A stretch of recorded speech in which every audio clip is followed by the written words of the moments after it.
Shabbat Shalom, brethren. Shalom, Shabbat. Akshamia.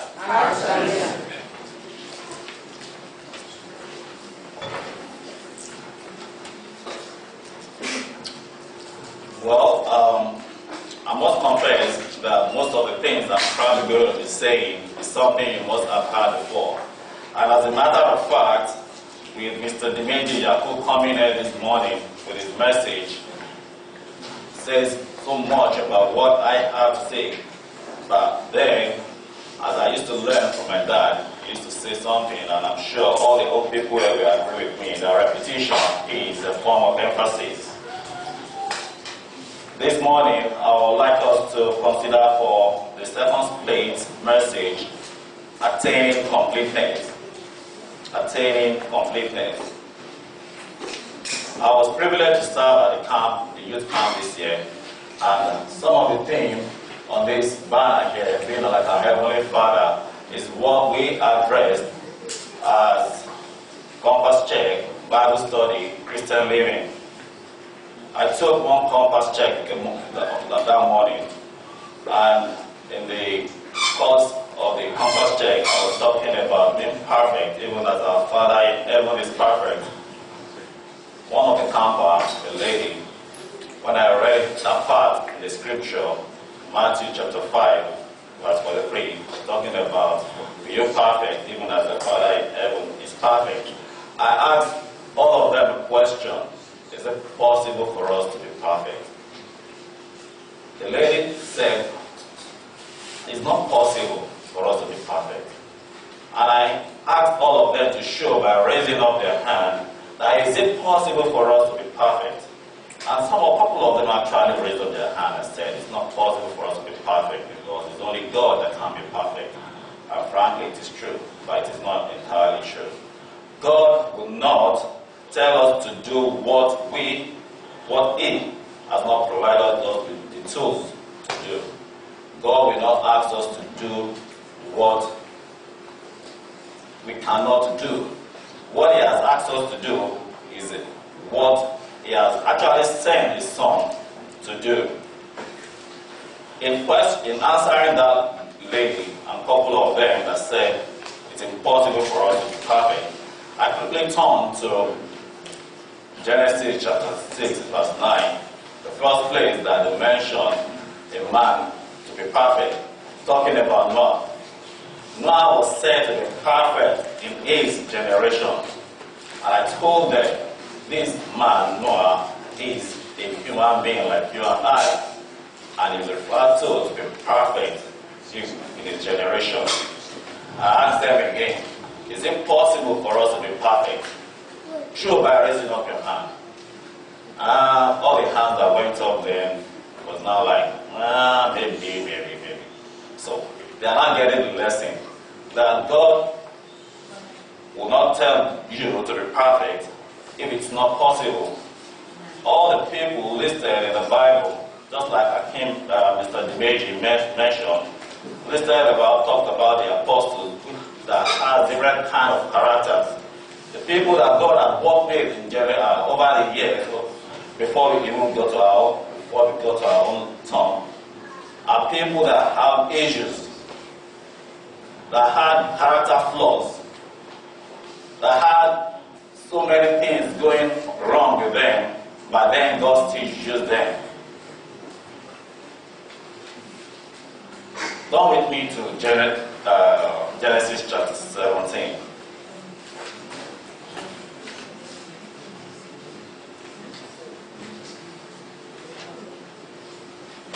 Before God had the name of Abraham changed, Abraham changed to Abraham, He told him in verse 1, Genesis chapter 17, verse 1, that and when Abraham was 99 years old, Abraham was 99 years and 9. I'm reading in this version. That's where the word perfect is mostly used. In the New King James Version, it's used more with complete. The Lord appeared to Abraham and said to him, I am the Lord Almighty. Walk before me and be perfect. Jesus Christ did not just tell us to be perfect in Matthew 5. It's something he has been telling the people he has been working with all through the years. It was recorded about Noah that he was perfect in his generation. Now we are not seeing him telling Abraham to also be perfect, to walk before him and be perfect. In walking with the children of Israel, he told them the kind of offering that they should do or should bring to him should be perfect. In the entire Bible, the word perfect is used about 96 times. So it's important for us to actually take the word perfect in its entirety and look at it. What does Christ actually mean when he says we should be perfect, and how can we be perfect? It is my aim in this split sermon for us to look at how or what area can we start working towards attaining that completeness in God.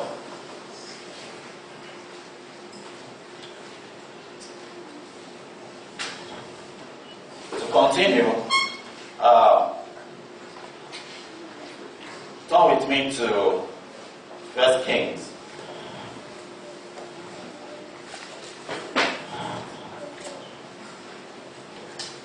Chapter 8, verse 61.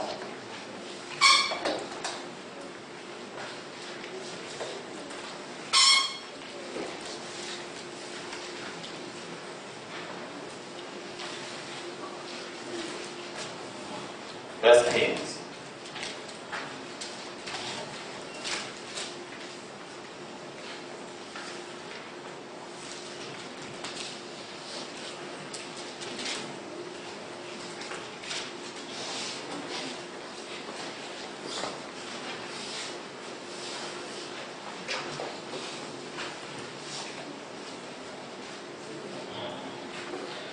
Let your heart therefore be loyal to the Lord your God.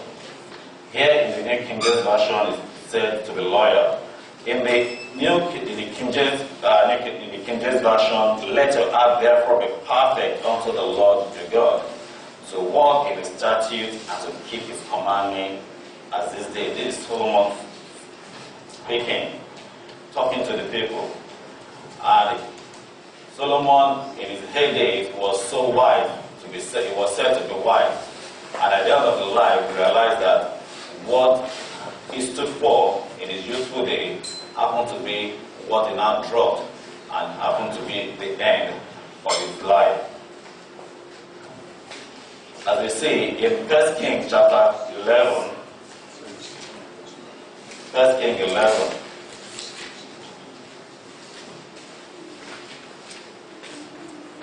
this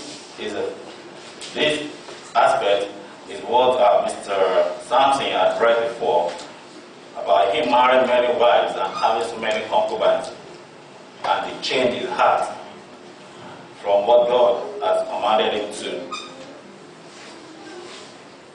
Verse 4, it says, and it came to pass when Solomon was old, that his wife turned his heart after other gods, and his heart was not perfect before his God, and his heart as was the heart of David his father. We see when God was walking with him, he had a perfect heart towards attaining or walking with God. But because of what he now had his hand dabbled into, it became an opposite of what he stood for. For us to be perfect, brethren, I believe we need to look at who says it and at what point he said it, and at what end should we be looking at that perfection. Jesus Christ is the one that said it and told us in the New Testament, talking about we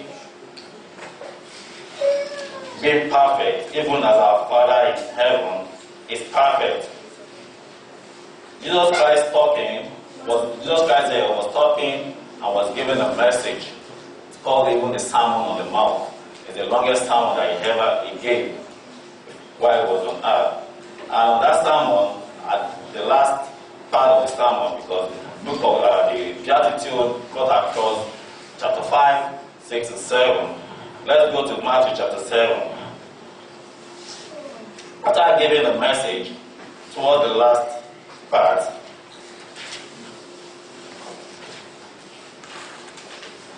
and verse 26. But everyone who hears these things and do them, and does not do them, will be like a foolish man. Will be like a foolish man who built his house on the sand, and the rain descended, and flood came, and the wind blew, and beat the house, and it fell, and great was his fall. Jesus Christ on board was, if you do what I say, if you do what I have taught you, then you are a wise man. But if you do not, then we will be a foolish man. How can we be perfect? Or which area of our life can we start looking at for us to be perfect? The beatitude is the kind of attitude that we should have towards what God has called us to. Jesus Christ was talking and he gave so many things that we should look at in our life. Things that look so out of this world. Things that we cannot even relate with in the human sense, but that definitely make sense to God. Jesus Christ told us to think in a radical sense.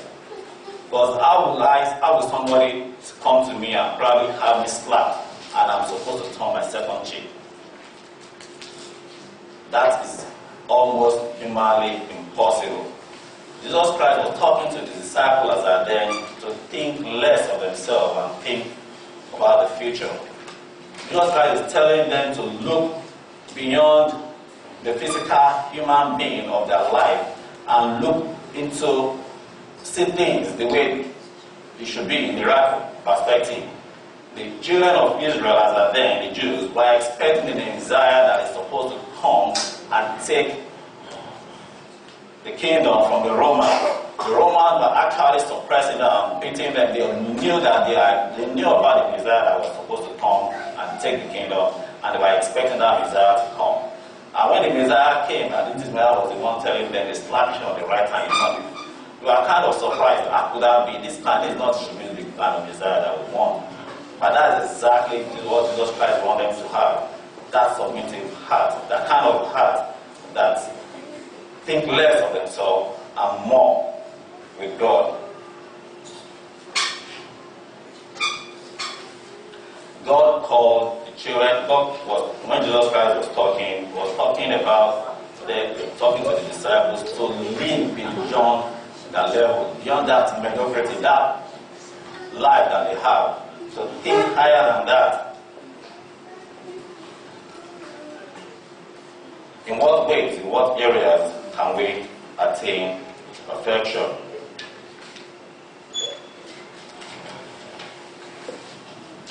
First, in our character.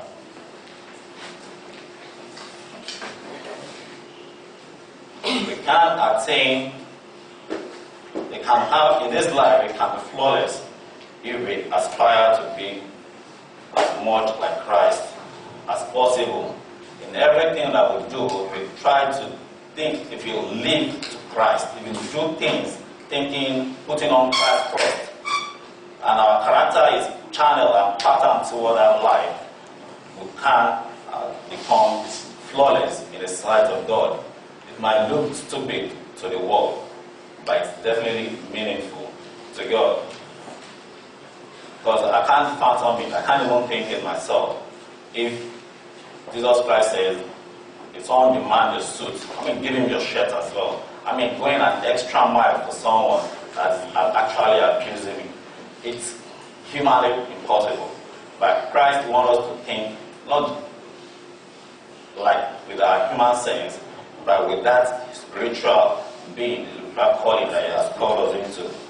So, as a backup or as a top-up to what we have been hearing in the feast, let us look at the whole of the Beatitude, especially in chapter 7 or chapter 5 of Matthew, of the book of Matthew, and look at some of the things and how we can begin to relate with it. I know it's something we all know, but a walk through it and looking at some parts of it in the Old Testament and some other parts in the Bible where all these things start making meaning. Or when we have time, we want to sit down and probably study what Jesus Christ says in the book of Matthew chapter 5, talking about the Beatitude. Then we can begin to understand what Jesus Christ means, because it's actually there in the scripture. In our character, we can aspire to be flawless if we live our life with Christ more.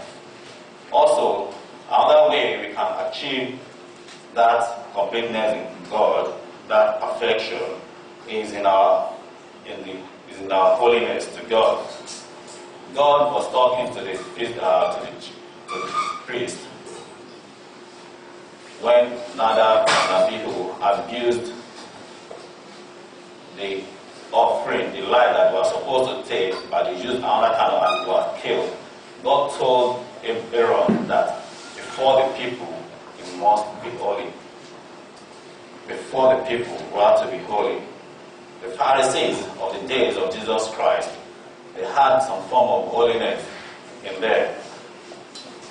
They separate themselves from the world. They separate from them, from the people. They have that kind. But Jesus Christ, when He came, He told them that unless our life, our action exceed the life of the Pharisees, then we are no means even going near the kingdom of God. Our holiness must supersede that. We should live totally and completely to what God says. Other angle that which we should look at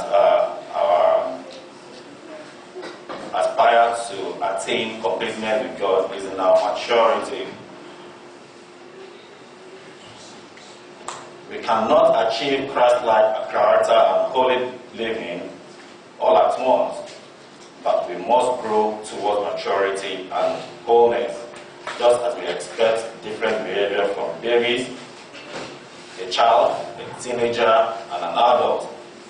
When we are called into God, into the body of Christ, there are ways, things that we are doing that are then, and when we made it 180-degree turn, that things start dropping, and soon we start developing ourselves. There are things we do not even know before we even got here. There are things we are beginning to know now. How are we putting all those things into use? Are we using them or are we just hearing them? Are the words just sinking into our head and probably passing through our right or going through the left? Or are we internalizing it and using it in the way that it should be used?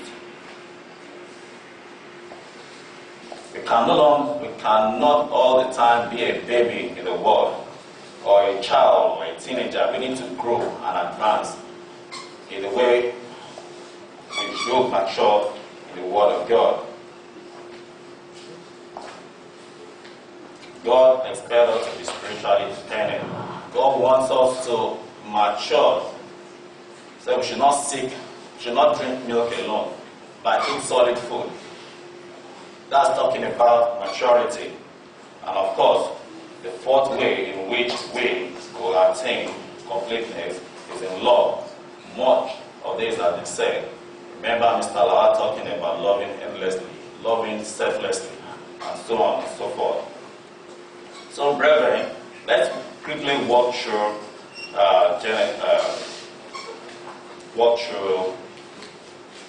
the book of Matthew chapter 5, from verse 1, actually from verse 3, because that's where the attitudes are coming in.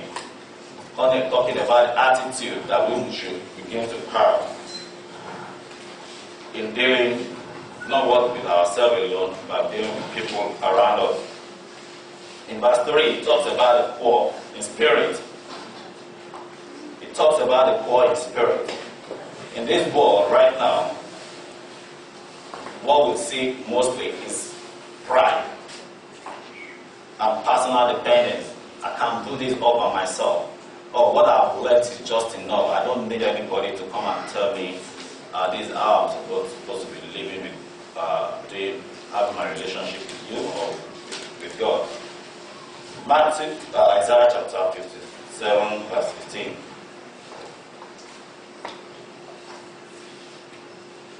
Isaiah 57, verse 15.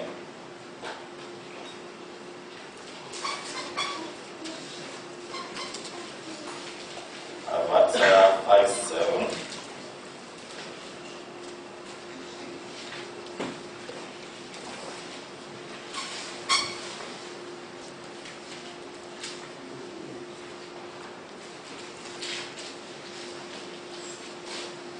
For thus says the Lord, for thus says the high and the lofty one, who inhabits eternity, whose name is holy. I dwell in a high and a holy place with him who has a contrite and a humble spirit, to receive the spirit of the humble, to revive the spirit of the humble, and to revive the heart of the contrite one. Talking about we having that kind of contrite heart that God can deal with, not the one that is stubborn and stiff-necked like the children of Israel of those days. That after seeing all the glory, all the things that God did to the children of Israel, they still went ahead to still distrust God. But to have that mind, that contrite mind, that humble mind, to be poor in spirit, as against to be proud and to be self-independent, but rather to trust in God. How can we begin to have this? How can we begin to have this, to be poor in spirit? Before I take that, I'd like to take the second one. Mourn, verse 4, the next verse. Blessed are they that mourn, the reward of which is they shall be comforted. Isaiah 61 talks about Isaiah 61, verse 1 and 2.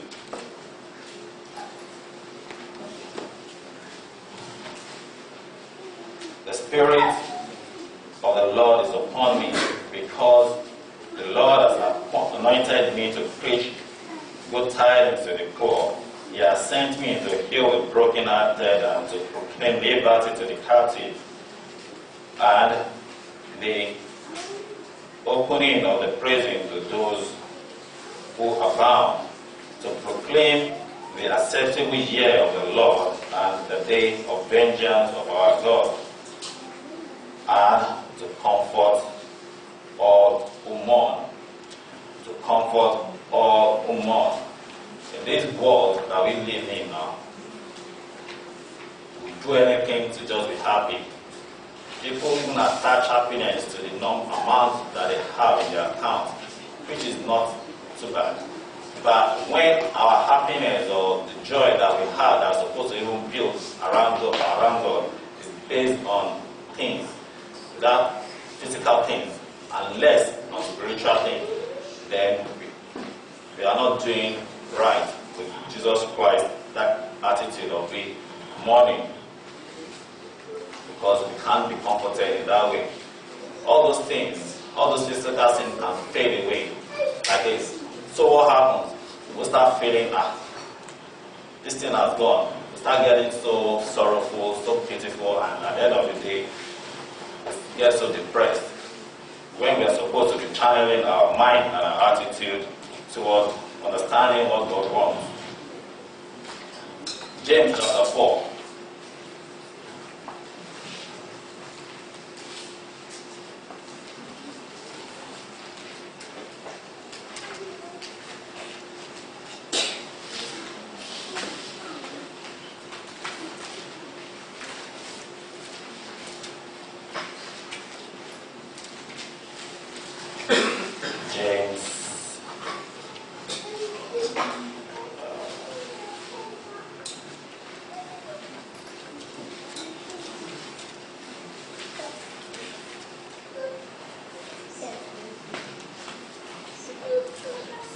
I'm getting a hard time looking for James there. Okay, save it. James, I need your glasses. James chapter 4, verse 7. Therefore, submit to God, resist the devil, and he will flee from you. Draw near to God, and he will draw near to you. Cleanse your hand, you sinner, and purify your heart, you double-minded. Lament and mourn and weep. Let your laughter be turned to mourning and your joy to gloom. Humble yourself in the sight of the Lord, and he will lift you up.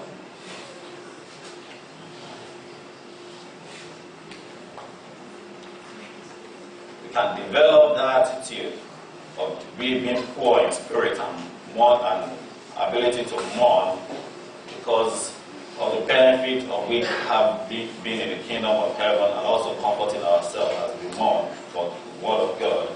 Because that attitude that James was talking about when we lament and mourn and weep, the laughter will be turned.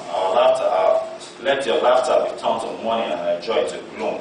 So we should humble ourselves in the sight of God, in the sight of the Lord, and he will lift us up. He that is down definitely needs to be able to fall. He that is low, no pride.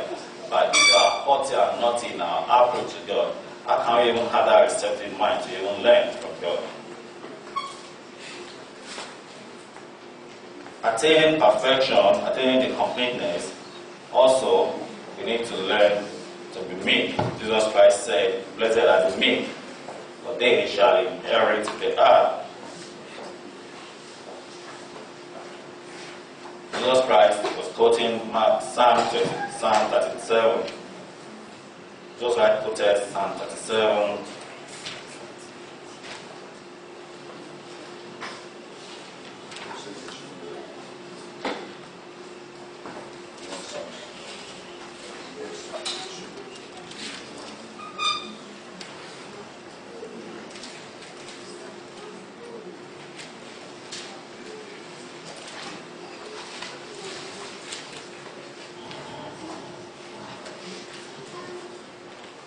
Psalm 37, verse 5. Commit your ways to the Lord, trust also in him, and he shall bring it to pass.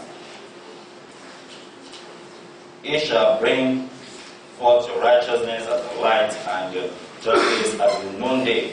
Rest in the Lord and wait patiently for him. Do not fret because of those who prosper in his way, because of a man who brings wicked scheme to pass. Cease from anger, just as a king was told to watch his anger carefully, and forsake wrath. Do not fret, it only causes harm. Do, for evildoers shall be cut off, but those who wait for the Lord, they shall inherit the earth. Verse 10, for yet a little while, and the wicked shall be no more. Indeed, you will look carefully for his place, and it shall be no more. Verse 11, for the meek shall inherit the earth, and shall delight themselves in the abundance of peace. In the world right now, the word "meek" does not even make meaning to most people. What everybody wants is power. That's why we see a lot of politicians struggling, doing most things to just get into that place, so that they can enhance themselves with the ability to just cut away as much money as they can. They just need that power. They want people to just worship them, come and ask them for this, that they feel so important to themselves. Moses was said to be the meekest man in the world. How? Because Moses knew about the power that he had, but he never got drunk about it. We are God's children. God has given us a bit of his power into us. We have the same power as well. Might not be as much as Moses, but then God's Spirit is in us. How are we using it? Are we looking down on people? That, oh, this person is does not know God as much as I do. I read my Bible 247 and I'm perfect, not my ways. No, do we do that? No. We should be made.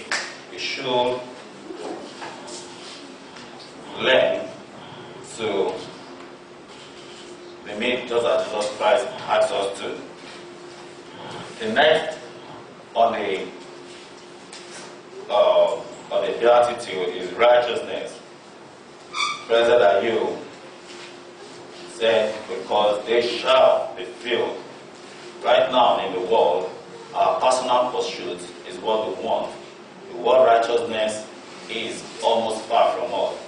What we want is what to attain, what we want to achieve.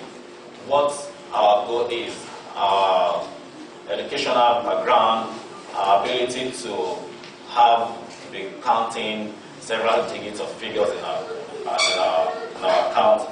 But how well are we rich in terms of our righteousness to God? Psalm 119 verse 172 talks about all the commandments are righteousness.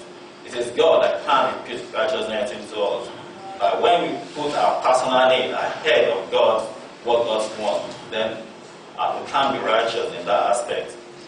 God looks at the things that we then put our hands into to determine how to deal with us.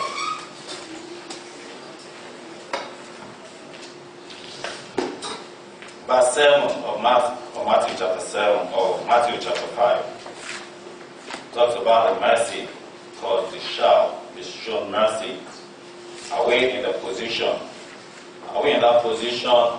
authority that needs us to be strong, or making decision, or someone offends us and we know this person is definitely wrong? This person is asking, probably, please show mercy in this, show mercy in that. And we feel because we are just right, talking about self-righteousness, we will not show mercy.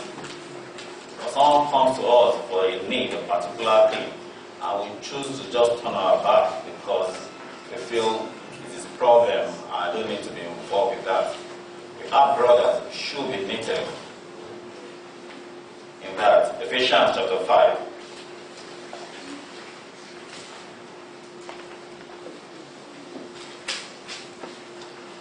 Ephesians chapter 5.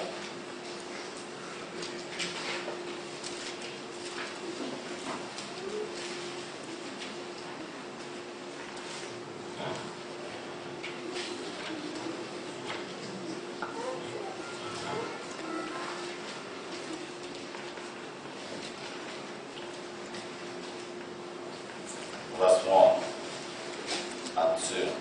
Therefore, be imitators of God as their children, and walk in the love, and walk in His love as Christ has also loved us and given Himself for us, an offering and a sacrifice to God for a sweet smelling aroma.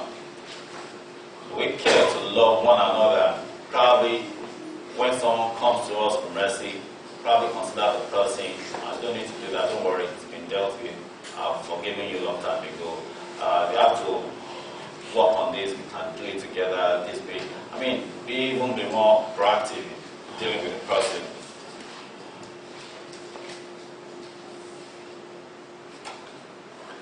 Verse 8 of Matthew chapter 5 talks about the pure in heart, because they will see God. Psalm 5, Psalm 51.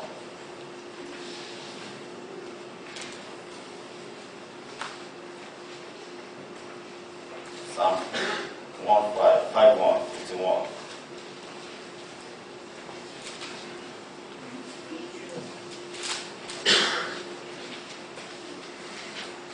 This is a chapter about repentance. Okay. Verse 10. Create in me a clean heart, and create in me a clean heart, O God, and renew the steadfast spirit within me. How pure is our heart in our relationship with God? If we want to attain that completeness, that perfection that Jesus Christ talked about, among so many things that we need to be doing, we need to be pure in heart for us to see God. And how can we do that? 1 John chapter 3. 1 John.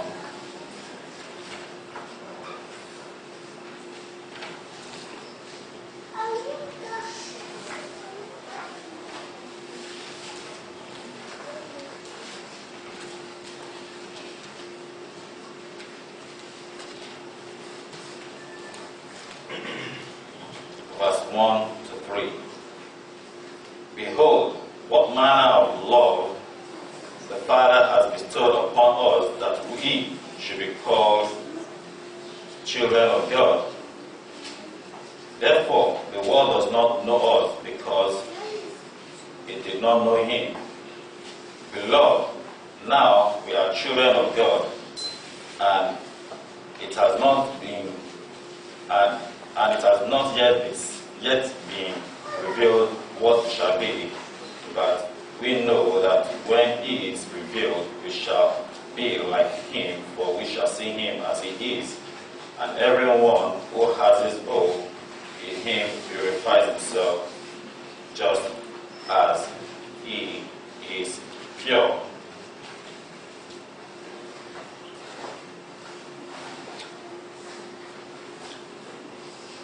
In the Beatitude, Jesus Christ also talks about we being a peacemaker, because we shall be called the sons of God.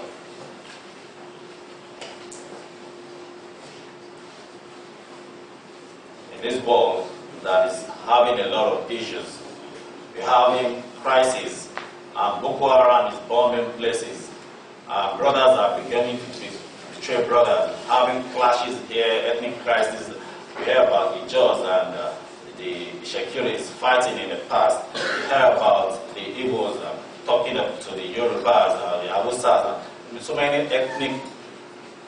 How are we keeping peace in this regard? Are we even praying for peace?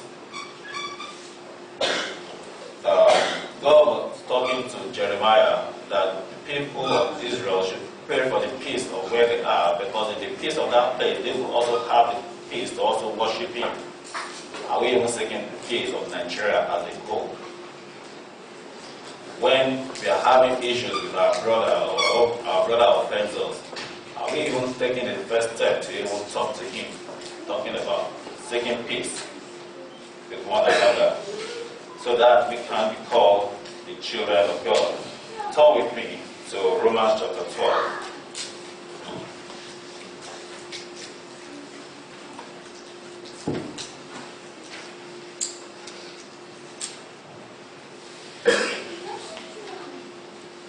Romans 12.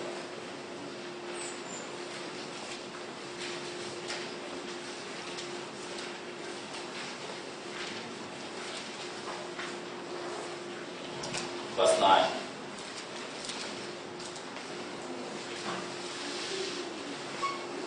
Let love be without hypocrisy. Abhor what is evil, cling to what is good. Be kindly affectionate to one another with brotherly love, in honor, giving preference to one another, not lagging in diligence, fervent in spirit, serving the Lord, rejoicing in hope, patient in tribulation, continuing steadfastly in prayer, distributing to the need of the saints, giving to hospitality. That's an attribute of someone that is a peacemaker, selfless, always giving, always wanting to serve, always there to assist. To attain that perfection that Jesus Christ is talking about, we should start thinking about being someone like that. And lastly, talking about the persecuted, who will inherit the kingdom of heaven. Talking about the world right now, they hate being committed to the things of God. I've seen people that are walking to the church, and because of what they stand to lose, what they stand to not be able to achieve, because of their commitment to probably their work, probably to their education, and they just feel they cannot even work something around that. Because they not even have Jesus or God as a foremost person in their life, they decided to just dump faith and go. They can't even stand that persecution.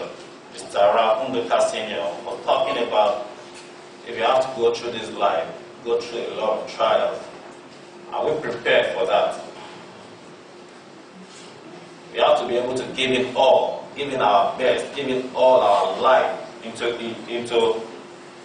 what we are even deciding to do. Brother, Jesus Christ talks about we being perfect. He talks about we being like our Heavenly Father. And as part of the theme for this feast, being like our Heavenly Father, I itemized that God is love and God is truth, faithful, complete, and holy. Let's go back to some of the things that we have learned here. Some of the messages that we have heard, and look back and think about how we can start practicalizing these words. James talked about we should not just be hearers of the word alone, but doers of the word as well. When Jesus Christ, before Jesus Christ said we should be perfect in heaven, there are things he said. We have to continue going, of course. I've probably talked about murder and adultery and some other things and divorce that he even mentioned. But time will fail me if I have to go into that.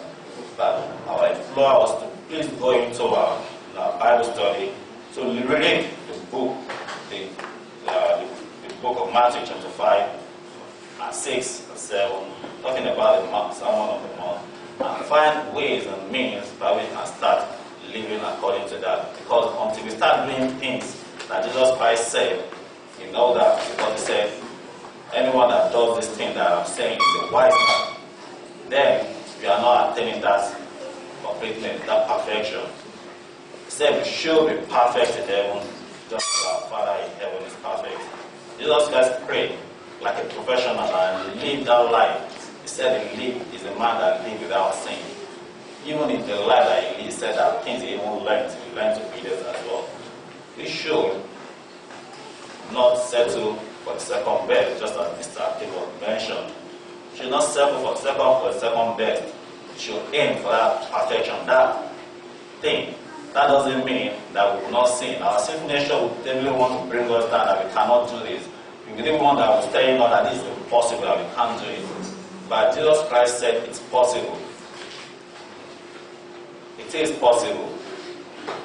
So, brethren, I want us to live with the fact that Jesus Christ has called you and I to be a disciple and has raised the bar for all of us.